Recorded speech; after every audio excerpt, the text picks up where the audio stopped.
Manajemen PNS atau Pegawai Negeri Sipil merupakan pengelolaan PNS untuk menghasilkan pegawai yang profesional, memiliki nilai-nilai dasar, etika profesi, bebas dari intervensi politik, bersih dari praktik korupsi, kolusi, dan nepotisme. Manajemen PNS meliputi manajemen pegawai tidak tetap pemerintah dan manajemen PNS itu sendiri. Dalam menyelenggarakan manajemen PNS, menganut asas efektif dan efisien, yakni sesuai dengan target dan tepat waktu sesuai dengan perencanaan yang telah ditetapkan. Sebagaimana telah diketahui, hukum terkait ASN telah diatur dalam Undang-Undang Nomor 5 Tahun 2014 tentang ASN. Undang-undang tersebut disahkan oleh Presiden Susilo Bambang Yudhoyono pada tanggal 15 Januari 2014. Agar ASN dapat melaksanakan tugas pelayanan publik dengan baik dan mampu menjalankan peran sebagai unsur perekat persatuan dan kesatuan, maka ASN memiliki landasan, prinsip, dan nilai dasar yang wajib diikuti dan diterapkan. Sebagaimana telah diatur dalam bab 2 mengenai asas, prinsip, nilai dasar, serta kode etik dan kode perilaku. Tepatnya pada pasal 3 di mana ASN sebagai profesi yang berlandaskan pada prinsip-prinsip tertentu. Pertama, ada nilai dasar. Yang kedua, ada kode etik dan kode perilaku. Yang ketiga, komitmen, integritas moral, dan tanggung jawab pada pelayanan publik. Yang keempat, kompetensi yang diperlukan sesuai dengan bidang tugas. Yang kelima, kualifikasi akademik. Yang keenam, jaminan perlindungan hukum dalam melaksanakan tugas, dan yang terakhir, profesionalitas jabatan.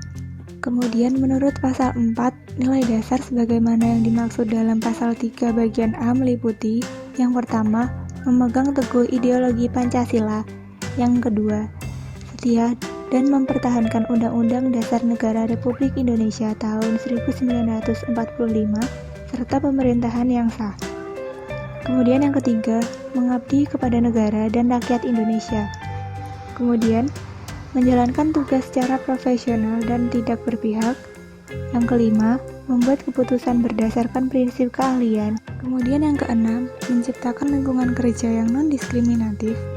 Yang ketujuh, memelihara dan menjunjung tinggi standar etika yang luhur. Yang kedelapan, mempertanggungjawabkan tindakan dan kinerjanya kepada publik. Yang kesembilan, memiliki kemampuan dalam melaksanakan kebijakan pada program pemerintah. Kemudian yang ke-10, memberikan layanan kepada publik secara jujur, tanggap, cepat, tepat, akurat, berdaya guna, berhasil, guna, dan santun. Yang ke-11, mengutamakan kepemimpinan berkualitas tinggi. Yang ke-12, menghargai komunikasi, konsultasi, dan kerjasama. Yang ke-13, mengutamakan pencapaian hasil dan mendorong kinerja pegawai. Yang ke-14, mendorong kesetaraan dalam pekerjaan. Dan yang terakhir, meningkatkan efektivitas sistem pemerintahan yang demokratis sebagai perangkat sistem karir. Di samping itu, menurut bab 3 pasal 6 dan 7 dalam undang-undang tersebut, pegawai ASN terdiri atas PNS dan PPPK. PNS merupakan pegawai ASN yang diangkat sebagai pegawai tetap oleh pejabat pembina kepegawaian dan memiliki nomor induk pegawai secara nasional. Sedangkan PPPK merupakan pegawai ASN yang diangkat sebagai pegawai dengan perjanjian kerja oleh pejabat pembina kepegawaian sesuai dengan kebutuhan instansi pemerintah dan ketentuan undang-undang. Untuk kedudukan ASN telah diatur dalam pasal 8 di mana pegawai ASN berkedudukan sebagai unsur aparatur negara yang bertugas untuk memberikan pelayanan kepada masyarakat secara profesional, jujur, adil, dan merata dalam penyelenggaraan tugas negara, pemerintah, dan pembangunan. Pensiun. Berdasarkan Undang-Undang Nomor 43 Tahun 1999, Pasal 10, pensiun adalah jaminan hari tua atau balas jasa kepada pegawai negeri yang telah mengabdikan diri kepada negara. Alasan dilakukannya pensiun, yang pertama, karena batas usia pensiun; yang kedua, kemauan sendiri; ketiga, sakit atau meninggal dunia; keempat, rektorisasi atau dinas; dan kelima, diberhentikan dengan tidak hormat. Jenis-jenis pensiun. Yang pertama, pensiun BUP. PNS yang telah mencapai batas usia pensiun harus diberhentikan dengan hormat sebagai PNS. BUP sendiri bermacam-macam, mulai dari usia 56 tahun sampai dengan 70 tahun. Hak-hak pensiun BUP, yang pertama, PNS diberhentikan dengan hormat sebagai PNS karena mencapai BUP. Berhak atas pensiun apabila ia telah memiliki masa kerja pensiun sekurang-kurangnya 10 tahun. Yang kedua, PNS yang akan mencapai BUP dapat dibebaskan dari jabatannya untuk paling lama 1 tahun dengan mendapat penghasilan berdasarkan peraturan perundangan yang berlaku, kecuali tunjangan jabatan. Yang ketiga, PNS yang memangku jabatan sebagaimana dimaksud dalam pasal 44 Peraturan Perundangan Nomor 32 Tahun 1979, apabila tidak memangku lagi jabatan tersebut, maka sebelum yang bersangkutan diberhentikan sebagai PNS, kepada yang bersangkutan diberikan bebas tugas 1 tahun. Yang kedua, pensiun atas permintaan sendiri. PNS yang telah berusia minimal 50 tahun dan memiliki masa kerja minimal 20 tahun dapat mengajukan pensiun yang disebut dengan pensiun atas permintaan sendiri. PNS yang mengambil pensiun atas permintaan sendiri ini tidak diberikan kenaikan pangkat pengabdian. Yang ketiga, pensiun janda atau duda. Hak-hak pensiun janda atau duda, yang pertama, apabila pegawai negeri atau penerima pensiun pegawai meninggal dunia, maka istri atau pegawai negeri pria atau suaminya untuk pegawai negeri wanita yang sebelumnya telah terdaftar berhak menerima pensiun janda atau pensiun duda. Yang kedua, apabila pegawai negeri atau penerima pensiun pegawai yang beristri atau bersuami meninggal dunia, sedangkan tidak ada istri atau suami yang terdaftar sebagai yang berhak menerima pensiun janda atau duda, maka pensiun janda atau duda diberikan kepada istri atau suami yang ada pada waktu ia meninggal dunia.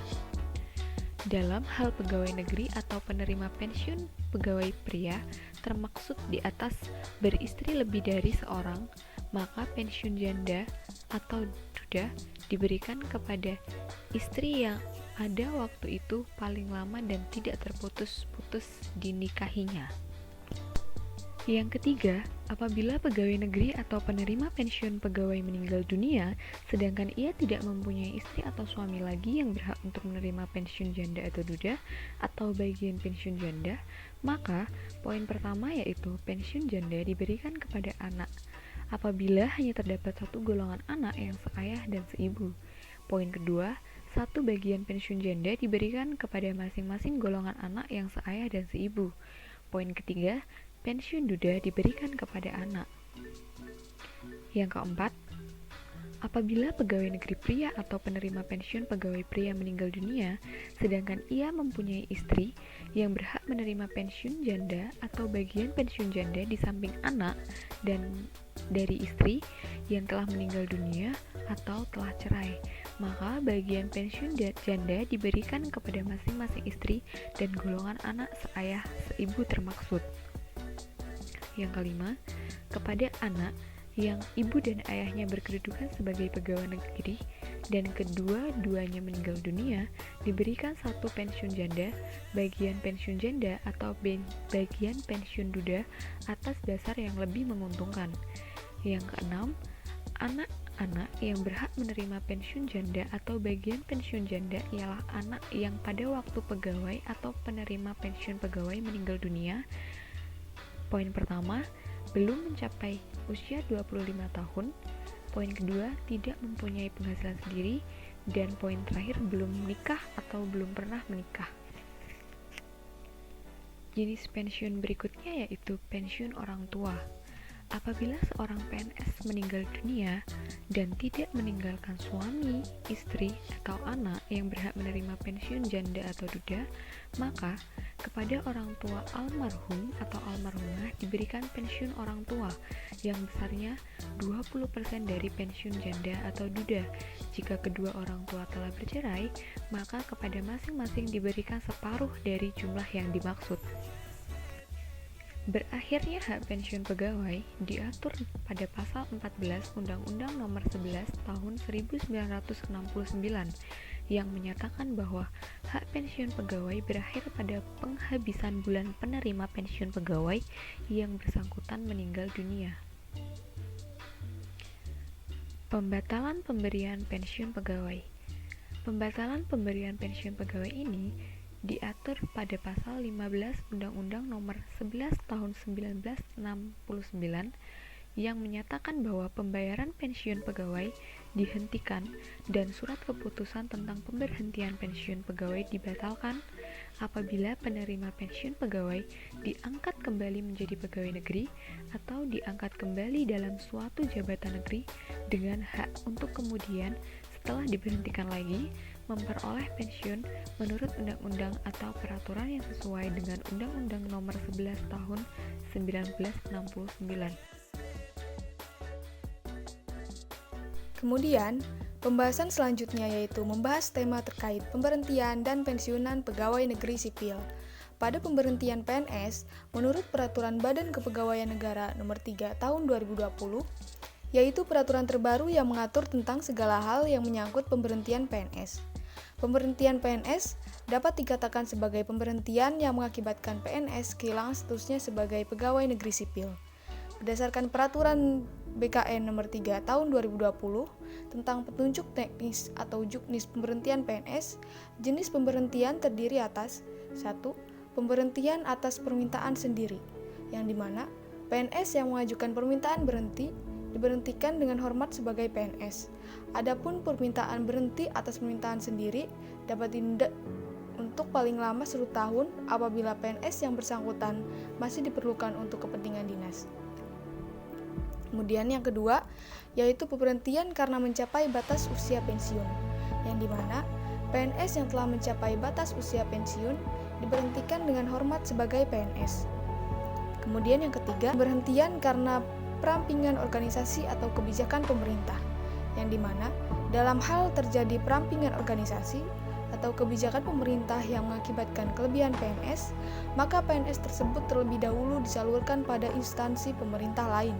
Kemudian, terkait PNS yang tidak dapat disalurkan pada saat terjadi perampingan organisasi, yaitu para PNS yang sudah mencapai usia 50 tahun dan masa kerja 10 tahun, diberhentikan dengan hormat dengan mendapat hak kepegawaian sesuai dengan ketentuan peraturan perundang-undangan. Selanjutnya yaitu nomor 4, pemberhentian karena tidak cakap jasmani dan atau rohani. PNS yang tidak cakap jasmani dan atau rohani diberhentikan dengan hormat apabila 1. Tidak dapat bekerja lagi dalam semua jabatan karena kesehatannya. 2. Menderita penyakit atau kelainan yang berbahaya bagi dirinya sendiri atau lingkungan kerjanya.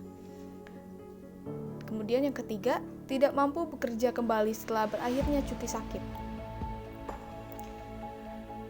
Kemudian selanjutnya yaitu nomor 5, pemberhentian karena meninggal dunia, tewas atau hilang. Nomor 6, pemberhentian karena melakukan tindak pidana atau penyelewengan.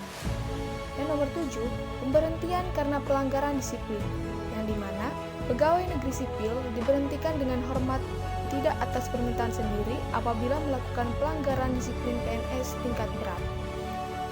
Nomor 8, pemberhentian karena mencalonkan diri atau dicalonkan menjadi presiden dan wakil presiden, ketua, wakil ketua, dan anggota Dewan Perwakilan Rakyat, ketua, wakil ketua, dan anggota Dewan Perwakilan Daerah, gubernur dan wakil gubernur, atau bupati atau wali kota, dan wakil bupati atau wakil wali kota. Kemudian yang ke-9 yaitu pemberhentian karena menjadi anggota dan atau pengurus partai politik, yang dimana pegawai negeri sipil yang menjadi anggota dan atau pengurus partai politik wajib mengundurkan diri secara tertulis. Hal ini dikarenakan berdasarkan peraturan yang ada, PNS dilarang menjadi anggota dan atau pengurus partai politik. Kemudian yang terakhir yaitu nomor 10, pemberhentian karena tidak menjabat lagi sebagai pejabat negara, yang dimana PNS yang tidak menjabat lagi sebagai ketua, wakil ketua, dan anggota Mahkamah Konstitusi, ketua, wakil ketua, dan anggota Badan Pemeriksaan Keuangan, ketua, wakil ketua, dan anggota Komisi Yudisial, ketua, dan wakil ketua Komisi Pemberantasan Korupsi, menteri dan jabatan setingkat menteri, Kepala Perwakilan Republik Indonesia di luar negeri yang berkedudukan sebagai duta besar luar biasa dan berkuasa penuh diberhentikan dengan hormat sebagai pegawai negeri sipil apabila dalam waktu paling lama 2 tahun tidak tersedia lowongan jabatan.